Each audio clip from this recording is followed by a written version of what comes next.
Thank you all for joining us today for this webinar on providing truck charging solutions in Southern California, hosted by RMI, the Mission Possible Partnership, and NACFE, the North American Council for Freight Efficiency.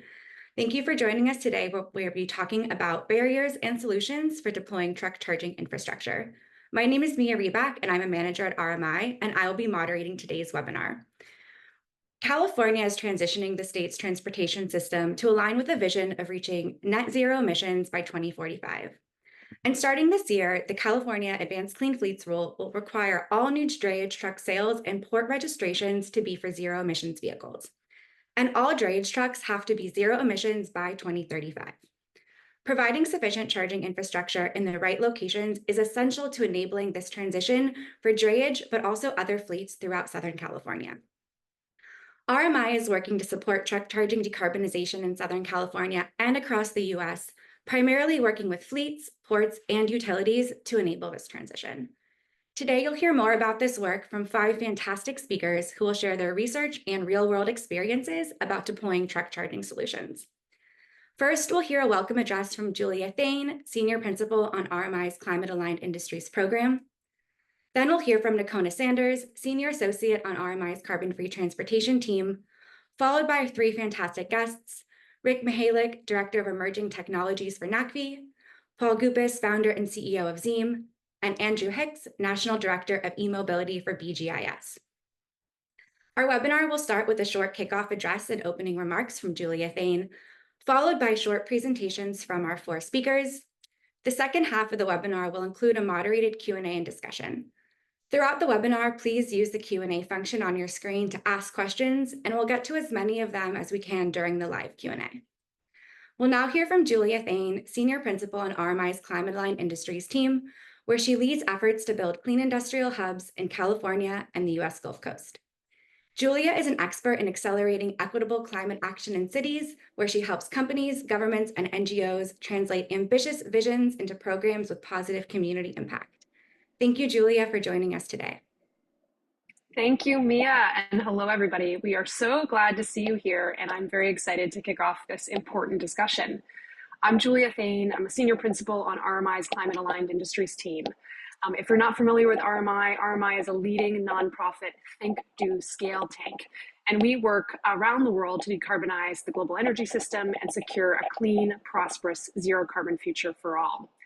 My team in particular, the Climate Aligned Industries program, works to decarbonize the hardest to abate sectors. So these are things like heavy transport, trucking, shipping, and aviation, and heavy industry, cement and concrete, steel, aluminum, and chemicals. We do this in a couple of ways. First, we provide support to first-of-a-kind projects to get to construction phase. We know that we are not going to be able to get to our pollution reduction goals, that we're not going to be able to meet the 2030 ambitions if we don't have the projects that support those pollution reduction targets. Second, we work on systems building. So we take a systems approach, and we try to catalyze wide and sector-wide transformation rather through things like policy or demand aggregation or market enablement, data, and transparency. I'm based in LA, and what I love about LA is that it has an active and robust ecosystem for mobility and decarbonizing heavy transport that's supported by state regulations and incentives, and then driven locally by many of the actors and stakeholders here. For the past year, I have been really proud of the work that RMI has been doing in partnership with Mission Possible Partnership and with NACFE and with many other partners in the Los Angeles area in order to create what we call a clean industrial hub of projects that reduce pollution. These are projects that range from cement plant decarbonization to turning heavy trucking into zero emissions options to looking at things like sustainable aviation fuels for use at places like the LAX airport, which we all know needs many different solutions in order to decarbonize. Importantly, this work really brings together key stakeholders across the spectrum: energy supply, energy demand, finance, policy, community-based organizations, equity and environmental justice groups to catalyze these critical projects in Southern California. And again, these are projects that includes converting heavy trucking to zero emissions options. So what does this actually look like? Let me give you a couple of examples of the type of work that we're doing. Many of you on this webinar are probably familiar with the San Pedro Bay ports. So those are the ports of LA and Long Beach. They are an engine of economic activity, not just for the region or for the state, but for the entirety of the US. They are also a significant source of pollution in the LA area. And the ports, the stakeholders around them, residents, businesses, individual owner operators, trucking fleets are constantly having to do that battle across what makes sense for the economy and what makes sense for the environment. We're trying to help them understand how to do solutions that make sense for both.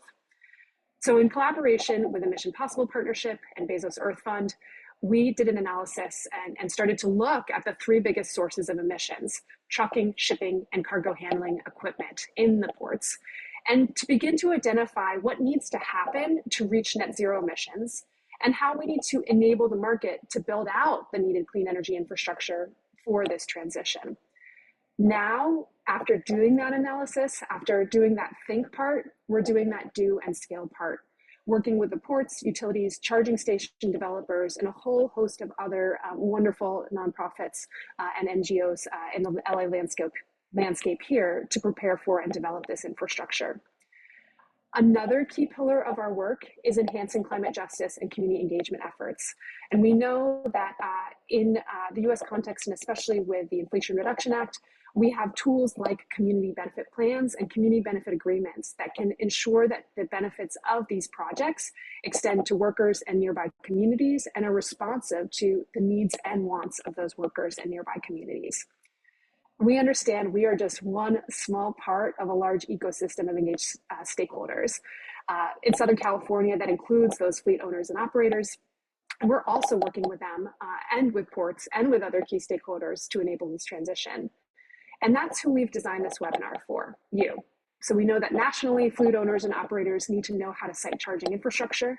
And we hope that the folks who are joining, who are coming from the fleet owners and operators space, are able to extrapolate these learnings, not just for SoCal, but for all of the work that you're doing around ports in the US. We know that ports need to figure out how to spend money to enable the transition of drayage trucks to battery electric or to hydrogen fuel cell electric vehicles. And we're hoping that those of you who are coming from ports are looking to this webinar, looking to some of the results that we published through blog posts and other things to understand how and where to do that. And finally, for those of you who are joining from LA or joining from Southern California, this is our opportunity to shine and to show other regions in the US that this transition is possible. Today, we're just going to be focusing on drayage trucks. And many of you who are joining this might wonder, in the vast set of pollution components of ports, why are we focusing on just drayage trucks? And it is because even within the trucking market and the heavy trucking market, drayage trucks are some of the dirtiest trucks on the market. And they make communities near ports disproportionately vulnerable to some of the air quality and the emissions impacts. Because many of their routes are predictable, particularly between ports and warehouses, this is a no regrets opportunity for deploying chargers. And that's where we really see that investment needs to funnel. And then finally, with many shippers now pursuing sustainability targets, electrifying drayage trucks is a key way to support these goals and to really begin shippers on the path towards sustainability to 2030, 2050, and beyond. Let me turn it back over to Mia, our fearless host, to tee up our next speaker. Thank you so much, Julia. I'm pleased to introduce our next speaker, Nakona Sanders. Nakona is a senior associate on RMI's carbon-free transportation team, where he uses analytical methods to support electric vehicle adoption efforts with a focus on medium and heavy-duty vehicles. Great. Thanks so much for the introduction. So my plan today is to talk about some of the drayage truck work that we did last year and recently published in a blog called The Case for Placing Drayage Truck Chargers Away from Ports. And so Mia and Julia covered some of this background already, but just to sort of set the stage a little bit, LA County is home to the country's two busiest ports, the ports of LA and Long Beach. And as mentioned, it consistently ranks as one of the nation's most polluted areas. We see higher than average asthma rates and other side effects because of all the large freight traffic through the area. And one way that this is being combated is through the Advanced Clean Fleet Regulation. And so this was enacted by CARB at the state level. And so just to reiterate what Mia said earlier, once this regulation gets enforced, it'll ensure that new drayage registrations must be zero emission models. And then by 2035, we'll ensure that all drayage trucks in the state registry that are servicing the ports are zero emission. But one thing that we consistently hear from fleets and others as they come up with their game plans for how to comply with this is that they're uncomfortable considering electric truck purchases when there's still a lack of charging availability. Not all of them have charging at their depots, and there's still a lack of public charging infrastructure out there. And so we wanted to do an analysis to see where charging away from the ports would make the most sense.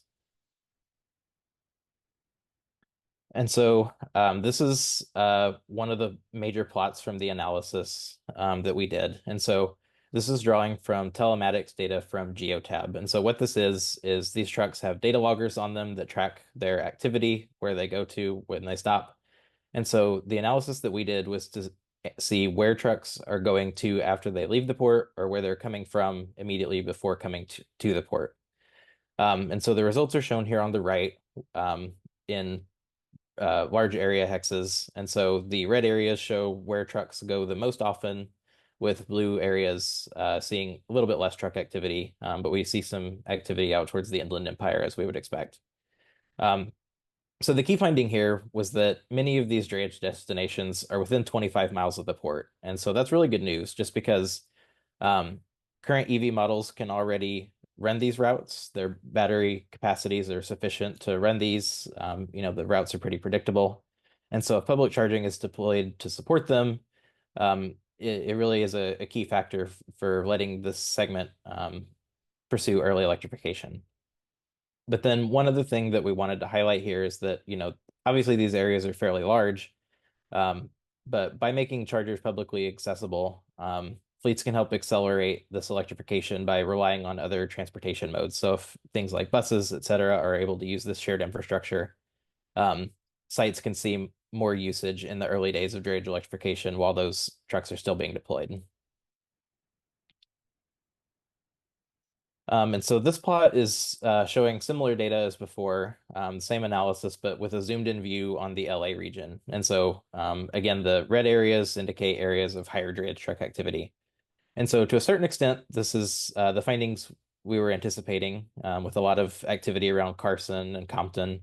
But we also saw some areas, further out away from the port, that are still seeing some activity. And so this was a nice way to really give some data-driven insights to the port on, where these trucks, where this market segment is actually going. And it also let us see a way for getting around some grid bottlenecks potentially, because space and grid capacity at the port itself is rather constrained. And so if these chargers take advantage of the infrastructure that's dispersed across LA County, we can possibly get over some of those bottlenecks. And then another thing to highlight is the areas shaded in green on the map are areas with industrial zoning. And so there's possibly a couple synergies that can be taken advantage of there.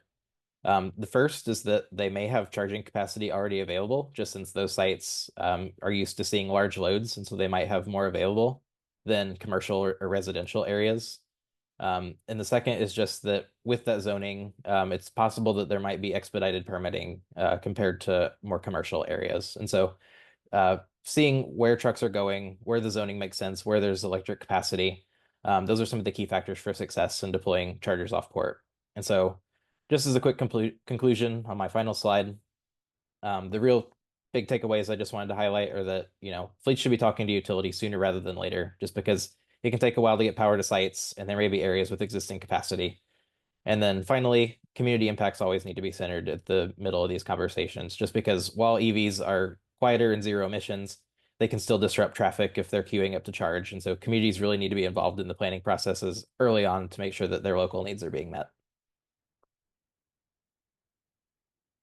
And so, yeah, thank you. And I will turn it back over to Mia. Thank you so much, Nakona.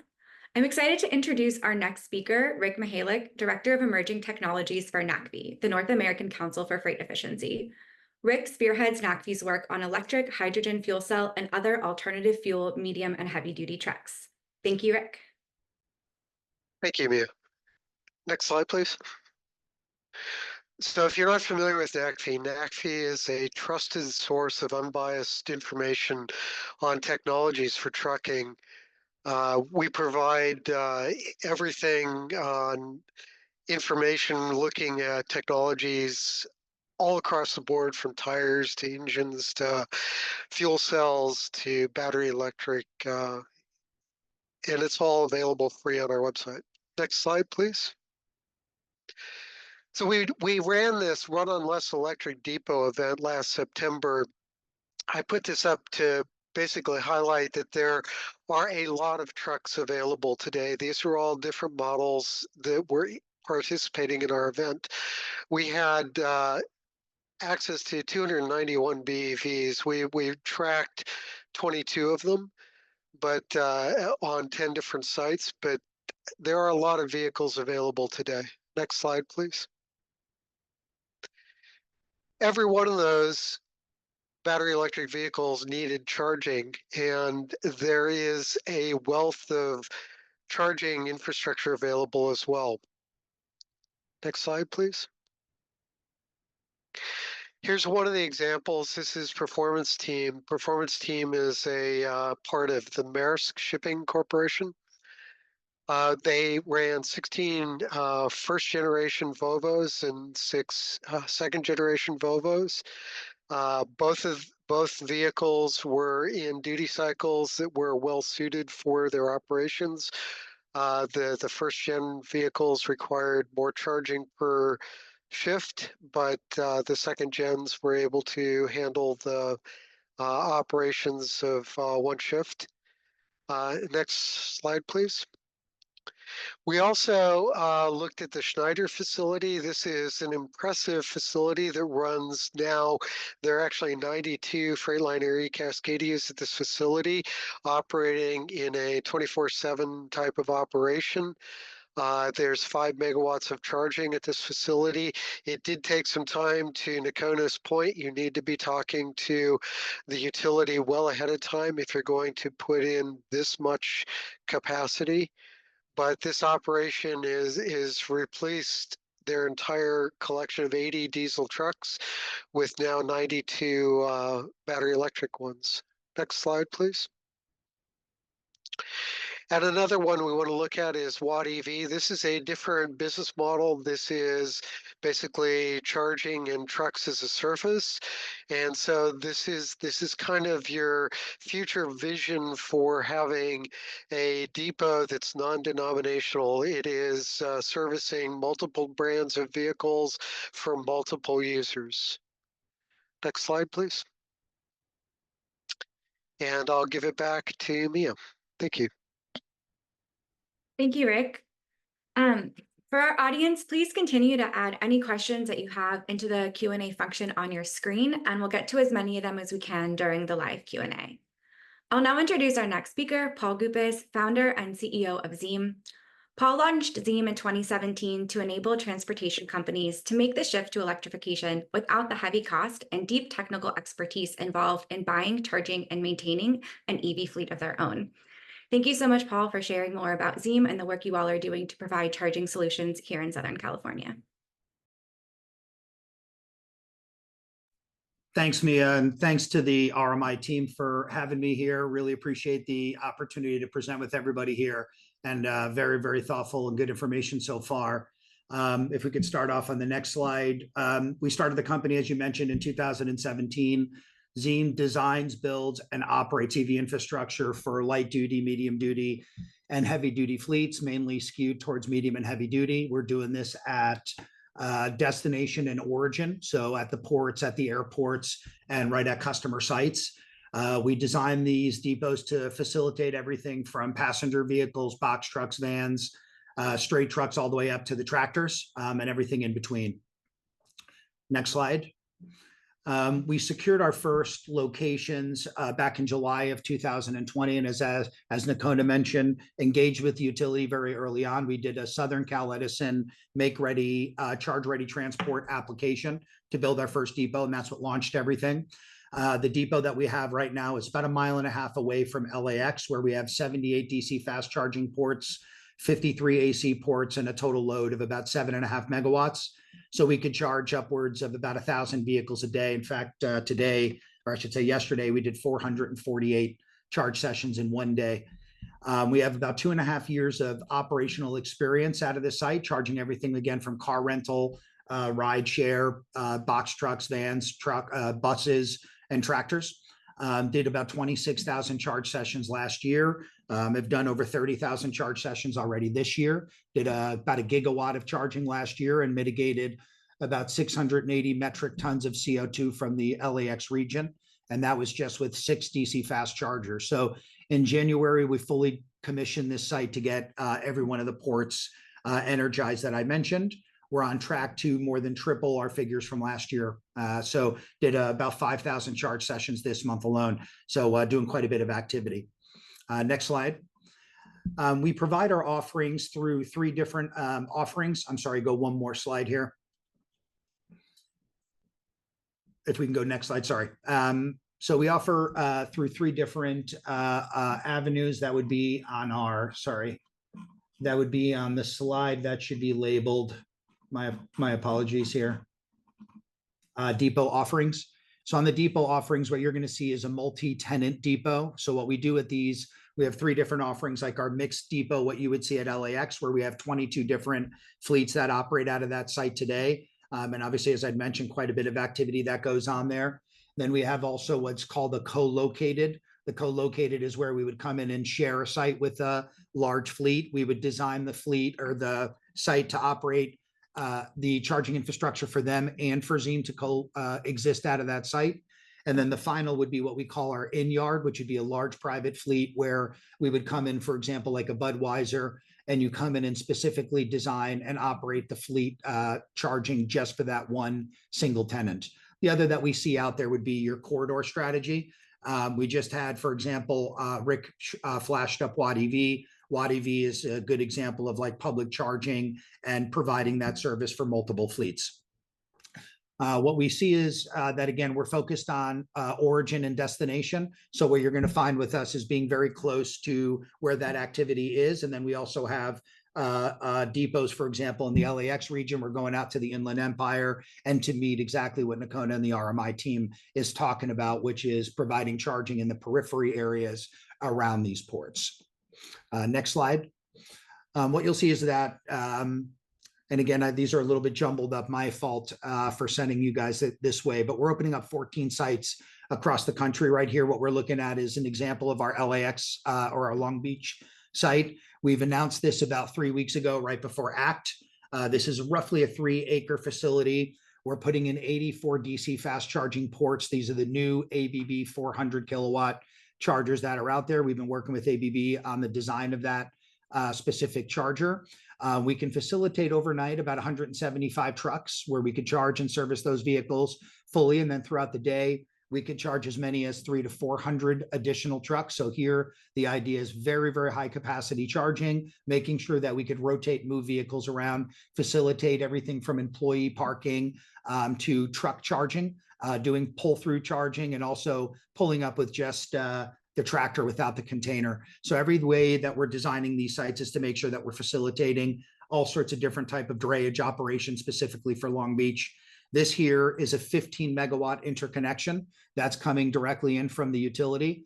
I was lucky enough to have the RMI team out to check this site out. What's really unique here is that this is a former power plant. So what we have the capability to do here, so if this image was shifted over to the left to the power plant, there's 3 different sections right now where there's an auxiliary transformer that we could drop a 30 to 40 megawatt transformer and build this site out to accommodate a lot more charging.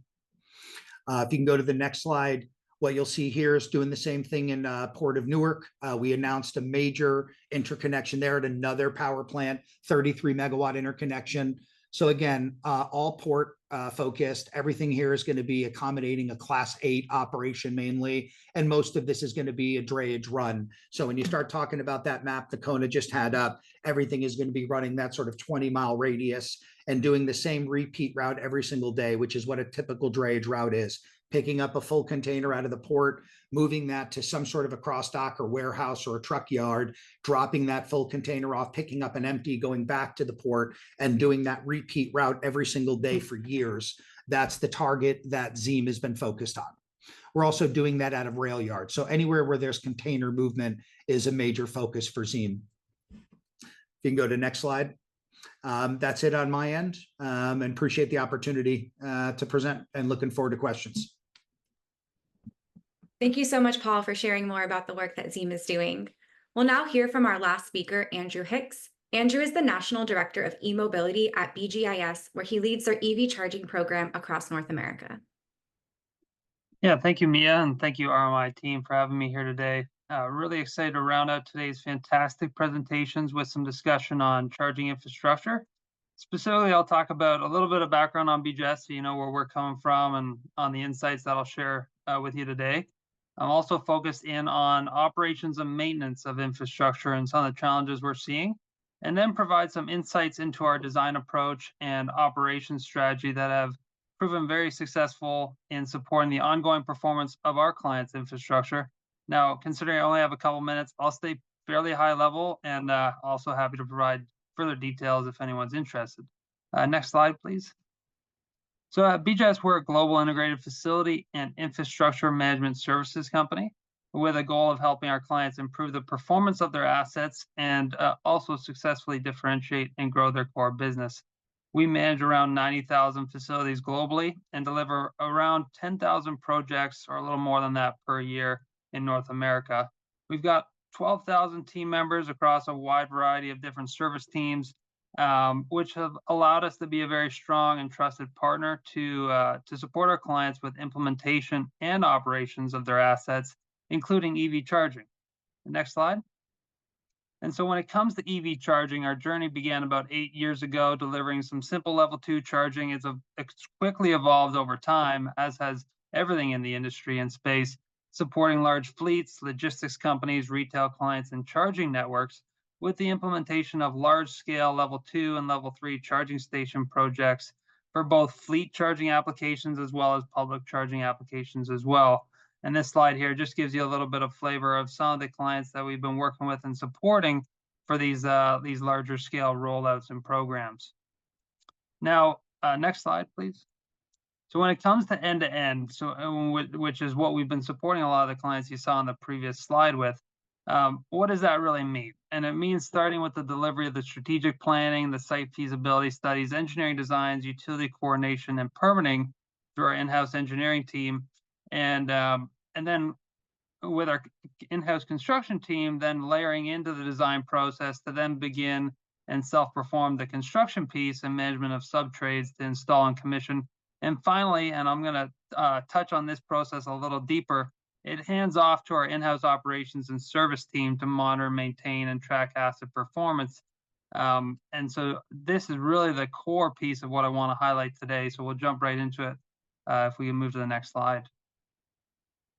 And so it's through our maintenance of charging infrastructure over the course of about the past 8 years that we found in these areas, which I've highlighted on the slide for everyone here, as the top challenges we see for being able to overcome. For example, with the predictive maintenance and performance, we're striving to find ways in which we could better predict potential component failure before it occurs. So if you can dive really deeper into the charging hardware and pull out, is that fan going to fail? Is a certain piece of electrical equipment going to fail? If we can see certain data points before that happens, we can get a technician to site and maintain a much higher level of uptime than we would have been able to previously if we're just break fix kind of approach. The other big point to highlight here is the parts availability. Now, with a lot of other equipment we service, there's a local parts store, and that's not the case when it comes to electric vehicle charging equipment. So this needs to be at the heart of the strategy, at the very front of the project, the feasibility and design stage. Next slide, please. And so when we think about the operations and maintenance, we need to consider it at the very start. It needs to be the criteria in which we assess equipment and the maintenance and management of that equipment, the site layout and installation, and supporting infrastructure. And just to highlight one example, when we think about the hardware design and how that will impact serviceability, the manufacturer's parts availability, and understanding, from them what the most frequently needed parts will be, and then ensuring that there's an integration capability into the management of the hardware, and there should be some flexibility over time for not only the operation software, telematics platforms, but all the platforms that you need for your core business and fleet management to be able to operate, and for you to be able to change that out over time if you need, as your operations change. And so if we jump to the next slide. So finally, to close things out in terms of O&M strategy in my presentation here for you today, there's really 7 key areas or 6 key elements of an O&M strategy. And these 6 key elements, which I've highlighted here, leverage our 30 years of experience in the operations and maintenance of a client's physical assets. And these have proven to deliver a high performance operations and support the ongoing success of our client's business. Now, it's important to also ensure that the operations and maintenance plan that you have in place can inform future phases of your EV charging program. So you can collect data, whether that's from work orders or ongoing monitoring, that will help improve your strategy over time. And I think that's important to consider as well. And so just in closeout, if we jump to the next slide, in summary, just boiling down the 3 key elements, which I've highlighted here. Number 1, ensuring you consider the goals and operations of your core business as you develop your program strategy. Number 2, with the rapid change in technology that we're all seeing, change in financial markets and processes, as well as your own business operations, I think it's very prudent to make sure that you maintain flexibility in both the infrastructure and hardware, including future proofing. And then finally, make sure to plan and integrate your O&M strategy early and consider those 6 elements that I mentioned on the last slide. So I think that's the last slide. Thank you very much for having me today, and please reach out if you have any questions. Thank you so much, Andrew, and let's give a big virtual round of applause to all of our speakers who joined us today. Please continue to add any questions that you have into the chat, and we'll work through them during this next portion of the webinar. We heard from our fantastic speakers today about how drayage trucks shouldn't solely be centralized around ports, because offsite charging can help reduce logistical barriers and grid bottlenecks. We also heard from Rick some examples of how real-world fleets are demonstrating success with large-scale EV deployments and demonstrating that this technology is ready to be deployed today. Paul shared about trucking as a service and these new business models to enable fleets who are looking to transition. And we also heard from Andrew about how fleets can start to prepare their EV charging strategy and really plan for the operations and maintenance associated with maintaining an electric fleet. We're really excited to hear from you all today and hope to have a robust discussion with you all to continue to tease out some of the barriers that fleets are facing and how they can be overcome. We'll start with the first question open to all of our panelists. What factors should fleets be weighing when considering whether to utilize public charging infrastructure or install chargers at their own depots?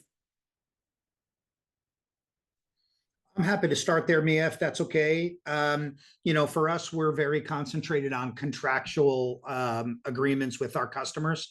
So when they go to engage and buy an electric truck, they need to make sure that on the other side, they have somewhere to charge it. So for us, we're very much focused on making sure that they have a dedicated spot that's focused on charging that vehicle every single day.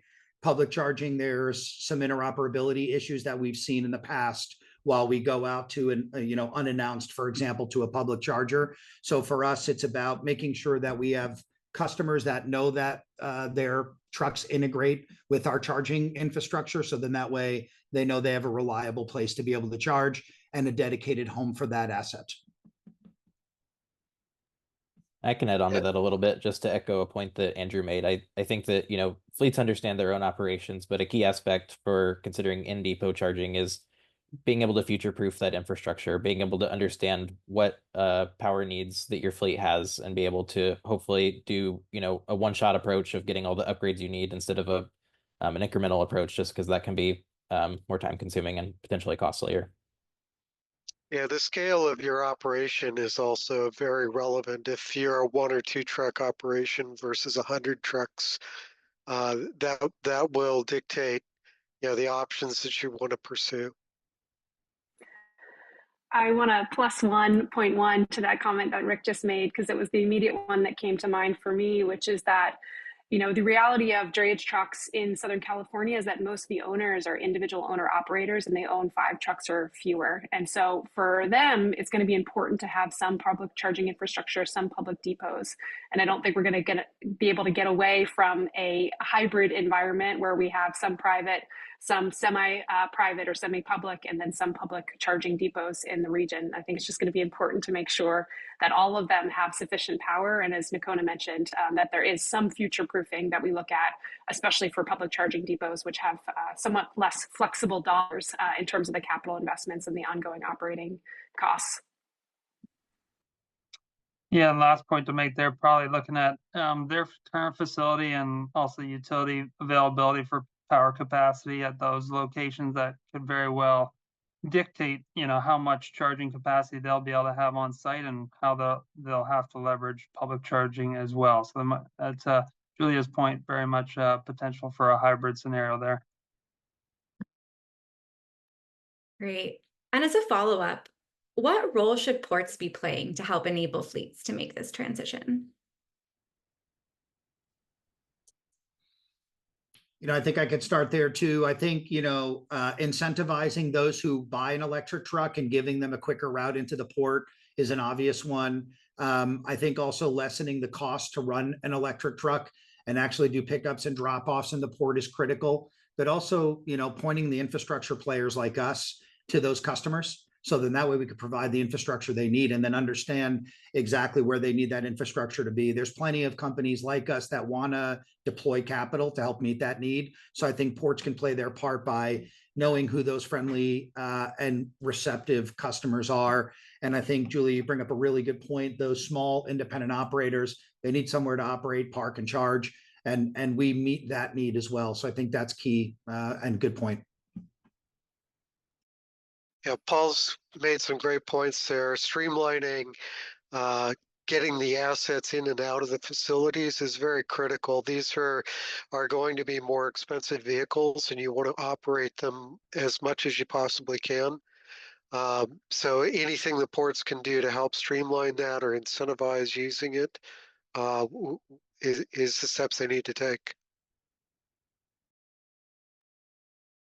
Yeah, something that I would add is, you know, relying on some of these data-driven insights on where vehicles are actually going is really powerful. And so, you know, it equips ports to say, look, we know where our customers are going. And so then they can turn around to other companies to work on getting some of those chargers into the ground. So yeah, to the extent that's possible, just understand what their market segment is doing and where those customers are going. It's a really good point, Nakona, that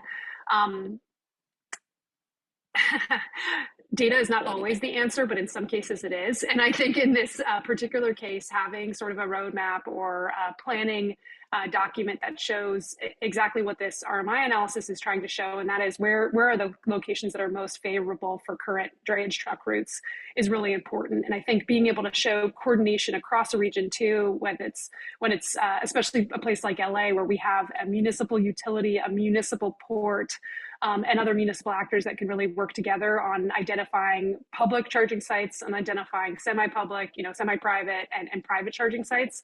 I think that the opportunity is there to be able to leverage data for this more coordinated planning regional approach. I know I'm probably not supposed to ask questions as a panelist, but I did want to follow up, Paul, on something you said, which is, you know, I was struck by the fact that y'all have experience both now in LA and then also in Newark. And with the ports of New York and New Jersey. And so I wondered there, you know, you had mentioned a couple of things that I don't know that we've implemented at ports of LA and Long Beach, which is things like expedited processing for battery electric or hydrogen fuel cell electric trucks. What are some, me, I know I'm taking a moderator's prerogative here right now, but what is an example of some things that New York is doing that LA and Long Beach aren't? I would say they're just literally following the footsteps of what's going on here in LA, Long Beach. What's interesting that I find, and I'm sure this would never, ever, because it didn't for us, the motivation for fleets in the East Coast is far more robust than it is on the West Coast, surprisingly. So what's happening is we're finding fleets that are willing to jump in the pool without incentives. What's happening is they are enjoying getting a little bit more money for making their routes, where here in California, we're finding that it's not. So there's nothing that I'm seeing that's actually moving the needle. It's a general want to be able to provide the service, which is interesting because you'd rather it being some sort of an incentive or a mandate that's pushing it.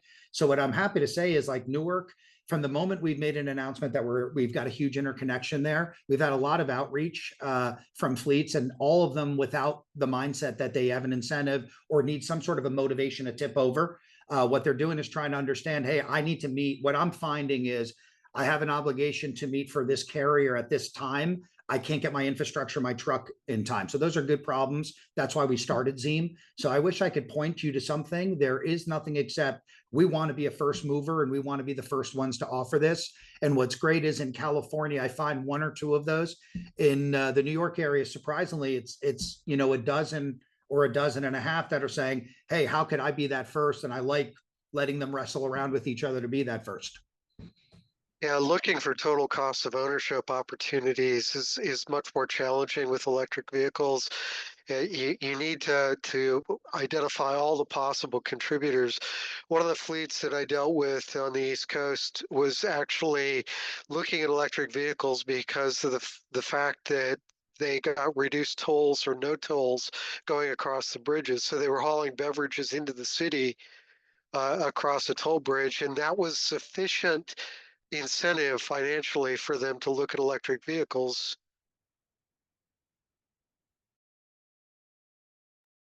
Great. And I think that what this conversation is really starting to get at is that it's a much bigger ecosystem of actors than just fleets and ports who are needed to enable this transition. Given that many fleets are at their earlier stages of decarbonization, how can policymakers, utilities, or other stakeholders help fleets and ports enable this transition?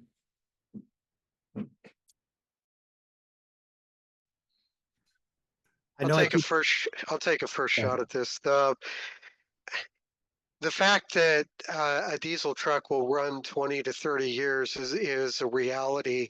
Anything that policymakers can do to help shorten the life cycle of older vehicles is important. So, back in the 2009, 2010 timeframe, you had cash for clunkers to help incentivize moving from older cars to newer cars. You need the same sort of help with these vehicles. Otherwise, you're going to have these diesel vehicles running out there for 20 years. And anything that can be done to help shorten the capital investment return is going to be helpful. Yeah, and part of our business model is this truck as a service. When you have a very expensive truck and then you have FET at 12% on top of the sales tax, getting FET relief on a Class A would be pretty meaningful, at least for our model. I think one thing to comment just on the EV charging infrastructure side of things, and where policymakers could potentially provide some support.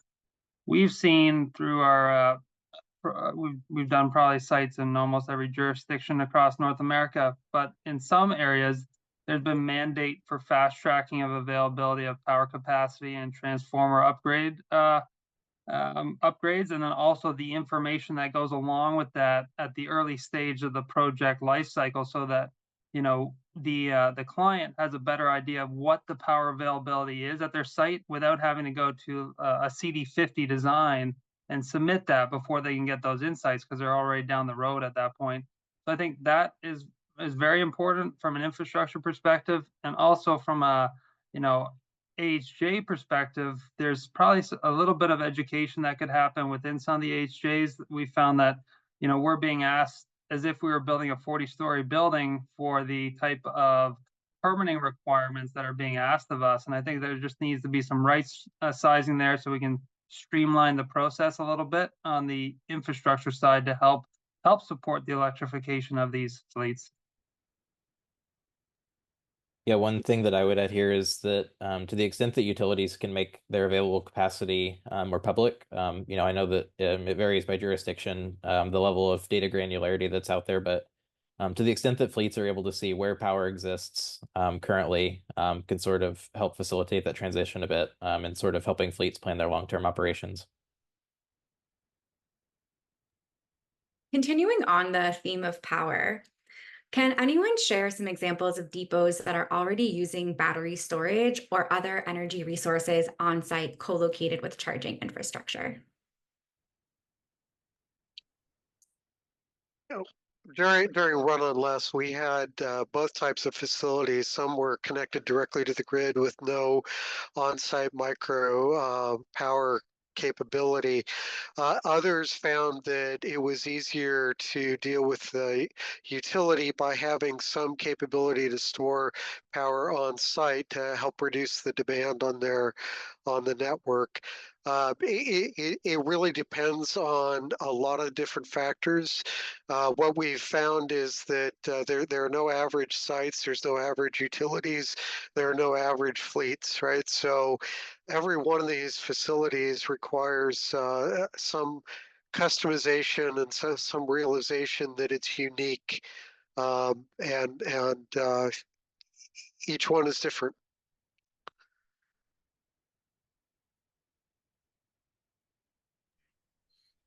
You know, the only comment I can make is how fearful I am that I don't have backup battery storage.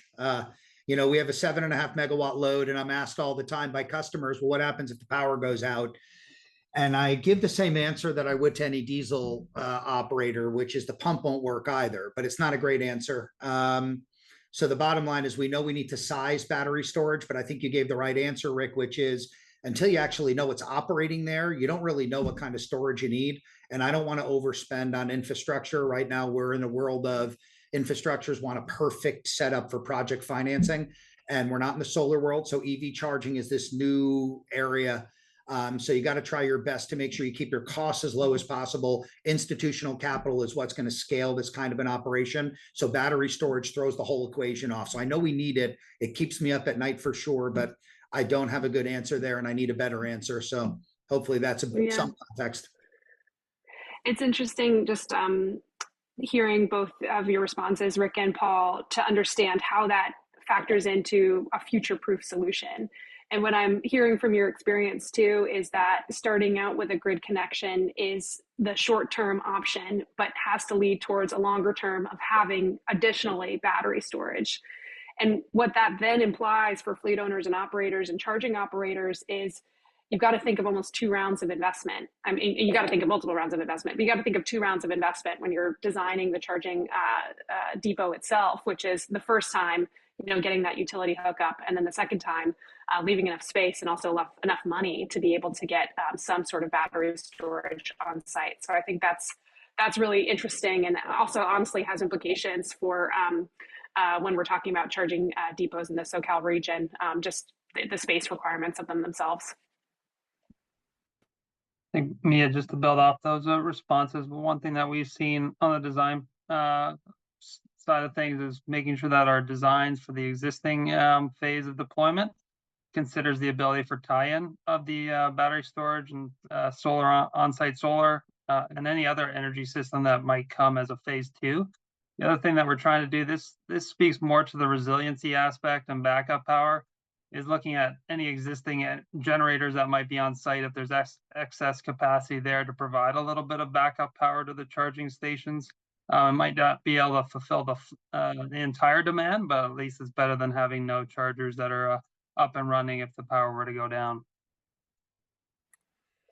Yeah, it's interesting also just building off of that a little bit to remember some of my previous experience was with the mayor's office in LA and working with our Department of City Planning and Department of Building and Safety and others on permitting some future sites for different transportation technology interventions. And Andrew, the stages of what you're just mentioning in terms of the things that you're going to be adding onto the site, I'm just thinking of the number of additional city departments that need to be engaged on sign off of that site. So again, you know, this is where I think some of that systems planning or what can policymakers do to make this easier does go back also to can we look at expedited permitting? Can we look at industrial zoning? Can we look at some of the things that we know might happen on these sites and just group them from the beginning so that you're not, you know, bringing in the fire department at the last minute or a certain part of the Department of Building and Safety at the last minute to accommodate some of these changes and therefore lengthening the timelines for getting these charging depots online. Yeah, absolutely. These are all fantastic points. I want to now touch on the theme of megawatt charging and some of the other technologies that might be on the horizon. What would you say to fleets who are hesitant to electrify today and who are waiting for new technologies that are rapidly advancing? Yeah, as I said, there's no average facility or no average fleet and no average utility. So, getting your feet wet is kind of critical to figuring out what's going on with your operation, your particular site, your vehicles, your customers. Uh, there's just no substitute for that firsthand experience. And we recommend that everybody start looking at putting in initial operations so they understand both the complexity and the costs associated with planning these things, because the timescales are different than just buying a truck. The timescale includes the utility lead time. It includes the city with all the different things that they have to deal with, and it includes the community. And that's just a much different equation than fleets are used to. Yeah, and thinking about it from the fleet perspective, I think it's important to realize all the factors that go into that, just because a lot of vehicles are able to use lower power chargers. Not everything needs a 350 kilowatt charger. So it's important to consider, the range of the routes that vehicle's running, what that vehicle's dwell time is, whether you might be able to utilize charger sharing between vehicles. So a lot of factors go into that. And I think it's just part of the overall future proofing that needs to happen in determining what a specific depot needs for its electrification process. Look, I think it's a really good question, Mia, because what happens, it's holding a lot of fleets back from moving forward. I can't tell you how many fleets say to me, well, solid state drive batteries are coming. And I laugh and figure, tell me when, because I'd like to know. At the end of the day, megawatt charging sounds great, but the truth is no OEMs are going to allow that to happen right now. Battery manufacturers are scared at 1C, right? So one charge rate. So 100 kilowatt battery pack at 100 kW, they're concerned about battery degradation there when we know that the science shows we could go well beyond that. But right now, that is a huge fear that I think we're 2 to 3 years away. So anybody waiting for megawatt charging is going to wait too long. And then I think innovations that we should be paying attention to, for example, Zeem, we're building at power plants. We have access to a lot of power. We're looking at mobilizing the power, right? Figuring out how you maximize the amount of batteries that could go into a container, making sure we can be thoughtful of how to do that inexpensively, not, providing the power because it's emergency and it fits the bill. It's got to be something scalable, repeatable that could be done over and over and over again. So what I'm saying is very complicated, but it's something we're feverishly going after. We're about 2 years into a process of mobilizing power. And doing that thoughtfully and being able to sort of say to a customer, if you want to get up and running and call it 90 days, we can get you started temporarily and then go do your interconnections. If it takes 5 years or 5 months, at the end of the day, we could facilitate. So those are some of the ways we're looking at innovation. I think megawatt charging is exciting, but I think it seems like it's a bit away. Yeah, to Nakona and Paul's comments, there's a huge risk in designing to the worst case scenarios. So, I'll give you a couple examples. We put in one of the fleets put in 75 kilowatt chargers. Turns out that their vehicles sit for 12 hours a day. When they came back at night, they were at perhaps 50 or 60% state of charge, so they only had to fill up half of the battery. They were actually charging at only about 5 kilowatts, right? So you really need to look at your operation and understand how these things work. In another case, the fleet was putting in one charger per truck. And because the utility was a little bit delayed in getting their equipment, they had to use interim temporary chargers. They found out that they could live with three trucks per charger moving forward. So now they have a bunch of extra capacity at that facility to grow. But had they thought about it initially, they would have reduced the capital engaged with putting in the facility to begin with. Yeah, and one final point to build off what has been said, and look in terms of looking at operations. One thing that we found is not only looking at the fleet operations, but there's also the facility side of operations, and especially when you consider maybe the larger, more holistic goals of that organization, whether it's to decarbonize, reduce their energy consumption. If you can take a look at also your facility and what's happening there, are there opportunities where you might be able to reduce energy consumption, free up a little bit more capacity for your fleet? Also looking at different times of day as well. You'd be surprised in certain operations, as soon as you get in the evening, which might be when those trucks are coming in to pull up and charge, you might be able to free up even more power capacity to be able to charge. So there's really something to be said about a holistic view, both the facility team and the fleet team looking at how to make this work. Great. And with just a few minutes left, we'll end on a final question, which is just if any other panelists are comfortable sharing some of the challenges you experienced when building out charging infrastructure and how these were addressed in the real world. That's a good one. I think there's too many, but I'll be quick. Number one, we did 3 sites. Once you start digging up the ground, I never knew what a change order was. I know, Rick, don't laugh, and Andrew. When I started understanding that I had my 8th and my 10th and my 15th, it's like, wait, what's going on here? Of course, you're going to dig up the ground and find stuff. So what happened is, oh, wait, there's a piece of metal here. Oh, I'm freaking out. It's my first time. Long story short, have people who know what the hell they're doing. Hire people who have done this before. So what happens is you start digging up artifacts. When you start digging up artifacts, you start realizing every bit of plan that you had from when you first started starts to get ajar. So what happened is we did 3 different phases. First phase was a complete disaster, but we got everything in the ground up and running, and there was lots of mistakes. Second tranche was, again, digging up the ground, realizing there's a second layer of concrete. Wait, there's a third layer of concrete, and then there's a railroad that goes through your yard that wasn't there in the first surveys that you were doing. So complications there. Number 2, you start talking to your AHJs in your local cities. They tell you they love what you're doing, but then every single permit that you go for starts getting blocked.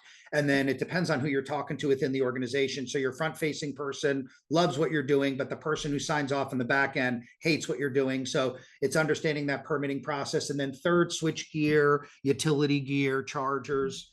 Try to align everybody. What we found in the beginning was the utility gear side of the house was very different, even though it was all ABB for us. And then you went over to the charger side, they don't talk to each other. So what happens is lining up the timing and all that stuff was a complete disaster. When I tell you a disaster, complete disaster, you tell the customer we're open December 2022, then you end up opening December 2024. That's the result if you listen to everybody and what they're telling you. So again, I know there's a lot in what I just said, but every bit of everything we did was hairy. Yeah, there are more than one way to get to the end game. So, working with utility is very critical to getting your permanent installation in. Some of the fleets we dealt with have put in interim temporary chargers that allow them to get the trucks up and running instantly. And while they're working on the longer term game plan to put in the permanent installation. So there's just a number of variables in there, but you need to be able to work in parallel paths to really get the vehicles running and learn from those while you're working on the longer term game plan. I think building off what Rick and Paul said there, there's one point I think Paul mentioned on alignment of some of the stakeholders. So we've seen in previous projects where the fleet team and the facility team wasn't completely aligned on what was going on.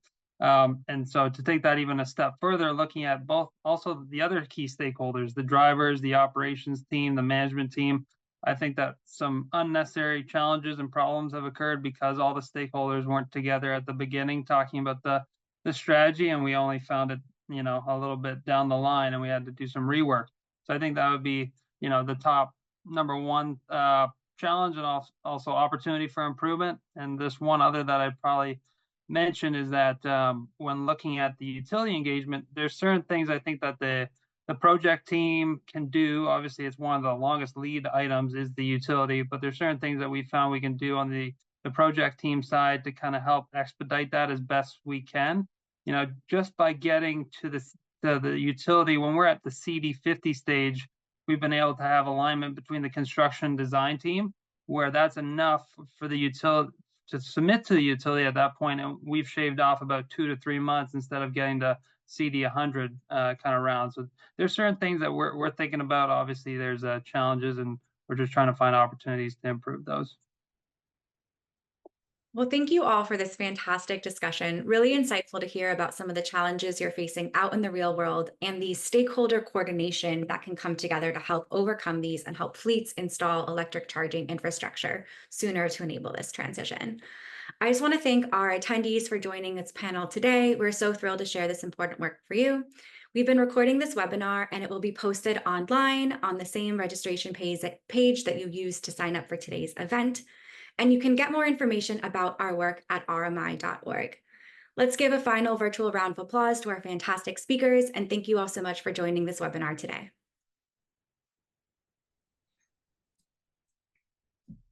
Thank you so much. Thank you.